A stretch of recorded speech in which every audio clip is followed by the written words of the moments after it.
নমস্কাৰ মই মজিত্ৰ আপোনালোকে চাবলৈ আৰম্ভ কৰিছে Assamese online help YouTube channel. বন্ধুসকল পলকতে চাওক আজি সন্ধিয়াৰ 7টা গুৰুত্বপূৰ্ণ খবৰ। বন্ধুসকল প্ৰথম খবৰটি হৈছে পৰীক্ষাত পাছ কৰিলেও চাকৰিত ফেইল। কৰোনা কালৰ মাৰ্কশ্বিটে নিদিয়ে চাকৰি। চৰকাৰৰ পৰীক্ষা নীতিক লৈ ৰাজ্যজুৰি প্ৰতিক্ৰিয়া। মাৰ্কশ্বিটখনক বৈধতা প্ৰদান কৰক, অন্যথা ফলাফল ঘোষণা নাটক বন্ধ কৰক। এনে তীব্ৰ বাক্যৰে চৰকাৰৰ পৰীক্ষা নীতিক সমালোচনা কৰিছে ৰাজ্যৰ অধিকাংশ লোক আৰু দল সংগঠনে। দুৰ্নীতি বিৰোধী যুৱশক্তি অসমৰ সভাপতি ধৰ্মকান্ত গগৈয়ে এক বিবৃতিযোগে চৰকাৰক এনে ছাত্ৰ বিৰোধী নীতি পৰিহাৰ কৰিবলৈ আহ্বান জনাইছে। ধৰ্মকান্ত গগৈয়ে কয় যে ফলাফল দিব, কিন্তু সেই ফলাফলৰ একো ভৱিষ্যত ফলাফল নহ'ব, অৰ্থাৎ ঘোষিত মাৰ্কশ্বিট কোনো ফলাফল বা লাভালাভ নিদিব ছাত্ৰ ছাত্ৰীসকলক। তেনেহ'লে এনে ফলাফল ঘোষণা কৰাৰ কাৰণ কি? কাৰণ দশম শ্ৰেণী আৰু দ্বাদশ শ্ৰেণীৰ উত্তীৰ্ণ মাৰ্কশ্বিটখন অতি প্ৰয়োজনীয় আৰু গুৰুত্বপূৰ্ণ। এই নম্বৰসমূহে যিকোনো চাকৰি বা প্ৰতিযোগিতামূলক পৰীক্ষাসমূহত বিশেষ ভূমিকা গ্ৰহণ কৰে। তেনেস্থলত 2021 বৰ্ষৰ দশম আৰু দ্বাদশ শ্ৰেণীৰ ছাত্ৰ ছাত্ৰীসকলক ফলাফলৰ নামত এখন উকা কাগজ দিয়া হ'ব কিয়? তেওঁ আৰু কয় যে পৰীক্ষা অনুষ্ঠিত কৰিব নোৱাৰাৰ মূল কাৰণ আছিল নিৰ্বাচন। ৰাজ্যত বিধানসভা নিৰ্বাচনৰ স্বাৰ্থত ছাত্ৰ ছাত্ৰীৰ ভৱিষ্যতক কোনো গুৰুত্ব দিয়া নহ'ল। আনকি লখিমপুৰৰ এগৰাকী ছাত্ৰীয়েও শিক্ষা বিভাগৰ এনে নীতিৰ বাবে আত্মহত্যাৰ দৰে পথ বাছি ল'বলগীয়া হৈছিল। গতিকে শিক্ষা বিভাগ আৰু চৰকাৰলৈ আমাৰ দাবী, ঘোষিত হ'বলগীয়া ফলাফলৰ ভিত্তিত প্ৰদান কৰিবলগীয়া মাৰ্কশ্বিটখনক বৈধতা প্ৰদান কৰক। উল্লেখযোগ্য যে শিক্ষামন্ত্ৰী ৰনোজ পেগুৱে বৃহস্পতিবাৰে ঘোষণা কৰা পৰীক্ষা নীতি মতে এই বছৰৰ ফলাফল কেৱল নামভৰ্তিৰ বাবেহে প্ৰযোজ্য হ'ব।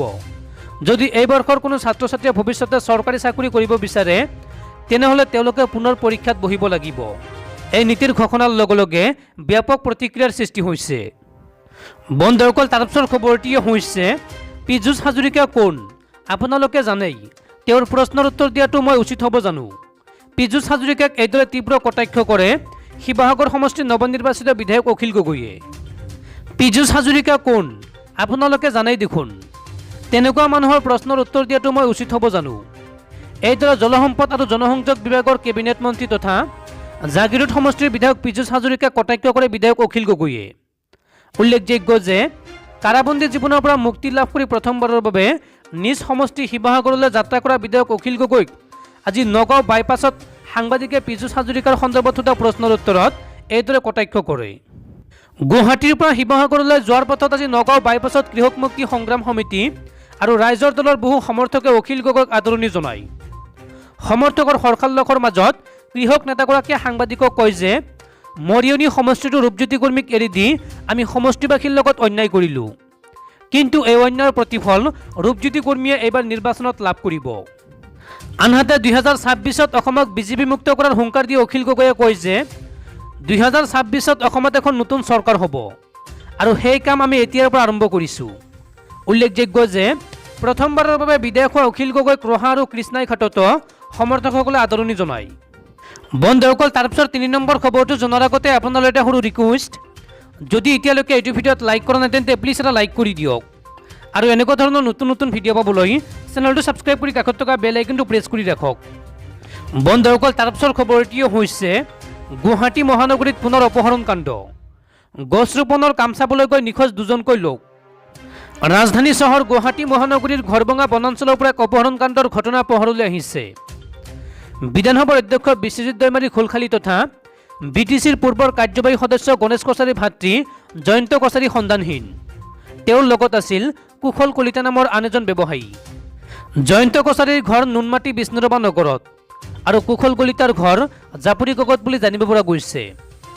গড়ভঙা বনাঞ্চললৈ 30 জুনত গছ ৰোপণৰ কাম চাবলৈ গৈ এতিয়ালৈকে নিখোজ হৈ আছে 2জন লোক। গড়চুক আৰক্ষীৰ দলে বৃহস্পতিবাৰে দিনৰ ভাগতে গড়ভঙা বনাঞ্চললৈ গৈছিল যদিও দুভাগ নিশা উভতি আহিছে, কিন্তু কোনো সম্ভেদ পোৱা নাই 2জনৰ। ইতিমধ্যে ঘটনা সন্দৰ্ভত গড়চুক থানাত 423/21 IPC 365 নম্বৰত ৰুজু কৰা হৈছে গোচৰ। বনমন্ত্ৰীয়ে বন বিভাগৰ লোক আৰু গড়চুক আৰক্ষী থানাক তদন্তৰ নিৰ্দেশ দিছে। বন্ধুসকল তাৰপিছৰ খবৰটি হৈছে আৰক্ষীৰ গুলীত আহত মৰিগাঁৱৰ বালিডুঙাৰ ধৰ্ষণকাৰী ছয়দালী ওৰফে পঠা। মৰিগাঁৱৰ বালিডুঙাৰ জঘন্য ধৰ্ষণকাৰী তথা হত্যাকাৰী ছয়দালী ওৰফে পঠা আৰক্ষীৰ গুলীত আহত হৈছে। আৰক্ষীৰ জিম্মাৰ পৰা পলাবলৈ চেষ্টা কৰোঁতে এইদৰে গুলীবিদ্ধ হৈছে ছয়দালী। এগৰাকী 9 বছৰীয়া কণমানিক ধৰ্ষণ আৰু হত্যাৰ অভিযুক্ত ছয়দ আলী আজি পুৱতি নিশা আৰক্ষীৰ গুলীত আহত হৈছে। আৰক্ষীয়ে তদন্তৰ বাবে ছয়দ আলীক কণমানিগৰাকীৰ মৃতদেহ উদ্ধাৰ হোৱা স্থানলৈ লৈ যোৱাৰ সময়ত আৰক্ষীৰ জিম্মাৰ পৰা পলাবলৈ চেষ্টা কৰোঁতে আৰক্ষীৰ গুলীত আহত হয় অপৰাধীজন। জানিব পৰা মতে ছয়দ আলীৰ দুখন ভৰিত 2টা গুলী লাগে। তেওঁক বৰ্তমান চিকিৎসাৰ বাবে গুৱাহাটী মেডিকেল কলেজ হাস্পতালত ভৰ্তি কৰোৱা হৈছে। অভিযোগ অনুসৰি যোৱা 20 জুনত এগৰাকী 9 বছৰীয়া কন্যাক ছয়দ আলী ওৰফে পঠাই ধৰ্ষণৰ পিছত হত্যা কৰিছিল। বন্ধুসকল, তাৰ পিছৰ খবৰটি হৈছে বিজেপি চৰকাৰে APSC কেলেংকাৰী তদন্ত পক্ষপাতিত্বমূলকভাৱে কৰাৰ অভিযোগ APCCৰ সভাপতি ৰিপুণ বৰাৰ। APSCৰ তদন্ত নিৰপেক্ষভাৱে হোৱা নাই, পক্ষপাতিত্বমূলকভাৱে APSCৰ তদন্ত কৰিছে বিজেপি চৰকাৰে। এই অভিযোগ প্ৰদেশ কংগ্ৰেছৰ সভাপতি ৰিপুণ বৰাৰ। বৃহস্পতিবাৰে হঠাৎ গোলাঘাটত উপস্থিত হৈ এইদৰে মন্তব্য কৰিছে অসম প্ৰদেশ কংগ্ৰেছ কমিটিৰ সভাপতিগৰাকীয়ে। APSCৰ তদন্তৰ সময়ছোৱাত মঙলদৈৰ বিধায়ক গুৰুজ্যোতি দাসৰ পৰিয়ালৰ 5জন লোকক তদন্তৰ আওতাত অনা হোৱা নাছিল। এই বিষয়টো সেই সময়ত ওলাইছিল যদিও বিজেপি চৰকাৰে পক্ষপাতিত্বমূলকভাৱে তদন্ত কৰিছে। ইয়াৰ উপৰি চৰকাৰে বিনা দোষত অখিল গগৈক কাৰাবন্দী কৰাৰ বাবে অসমবাসীৰ ওচৰত চৰকাৰক ক্ষমা বিচাৰিবলৈ দাবী কৰে ৰিপুণ বৰাই। অখিল গগৈৰ বিৰুদ্ধে কোনো ধৰণৰ তথ্য প্ৰমাণ নথকাকৈ বিনা কাৰণত 1.5 বছৰ ধৰি কাৰাৰুদ্ধ কৰি ৰখাৰ বাবে ন্যায় কেন্দ্ৰ আৰু ৰাজ্য চৰকাৰক ধিক্কাৰ জনায় ৰিপুণ বৰাই। বন্ধুসকল, তাৰ পিছৰ খবৰটি হৈছে ভাৰতত ক্ৰমান্বয়ে কমি আহিছে কৰোনাত আক্ৰান্ত হোৱা আৰু মৃত্যু হোৱা লোকৰ সংখ্যা। ভাৰতত বিগত 24 ঘণ্টাত নতুনকৈ পুনৰ 46,617 লোক আক্ৰান্ত হৈছে মহামাৰী COVID-19ত। ভাৰতত কৰোনা ভাইৰাছৰ ফলত মৃত্যু হোৱা লোকৰ সংখ্যাই 4 লাখৰ ঘৰ অতিক্ৰম কৰিলে। বিগত 24 ঘণ্টাত 853 জন লোকে প্ৰাণ হেৰুৱাইছে। আক্ৰান্ত হৈছে 46,617 লোক। নতুন সংখ্যাকে ধৰি মুঠ আক্ৰান্তৰ সংখ্যা 3,04,58,251 জন। বৰ্তমান 5,09,637 জন ৰোগী চিকিৎসাধীন হৈ আছে।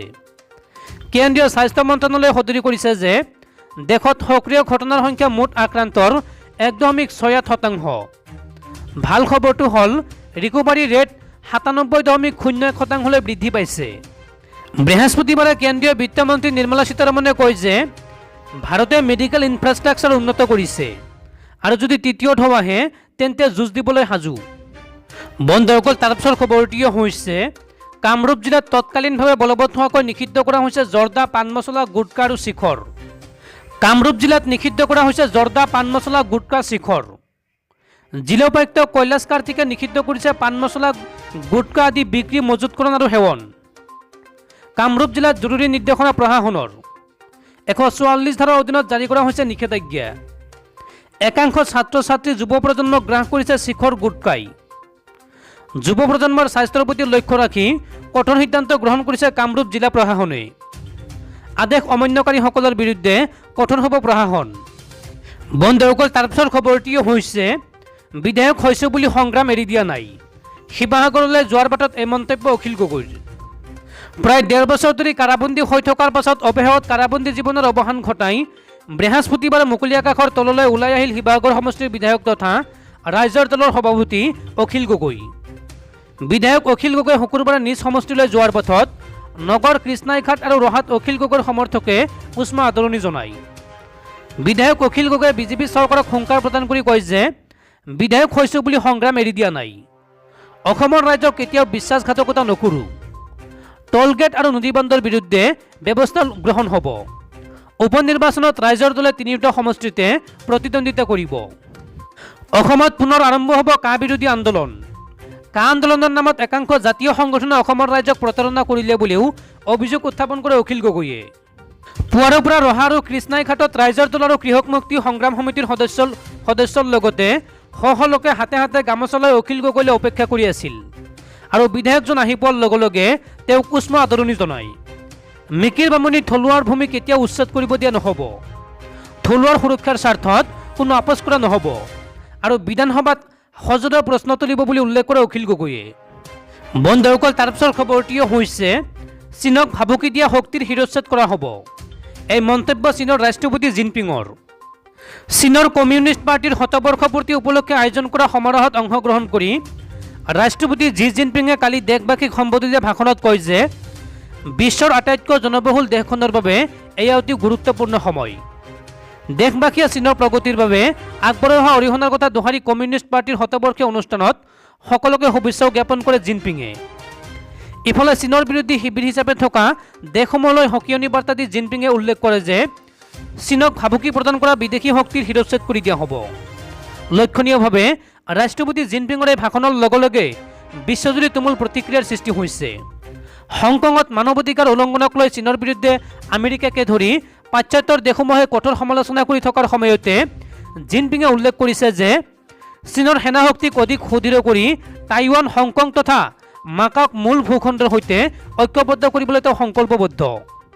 প্ৰসংগক্ৰমে ৰাষ্ট্ৰপতি জিনপিঙে এই কথা উল্লেখ কৰে যে চীনৰ জনসাধাৰণে কেৱল পুৰণি পৃথিৱীক শেষ কৰিব জানে যে তেনেকুৱা নহয়, নতুন বিশ্ব গঢ়ি তুলিব জানে চীনৰ জনসাধাৰণে।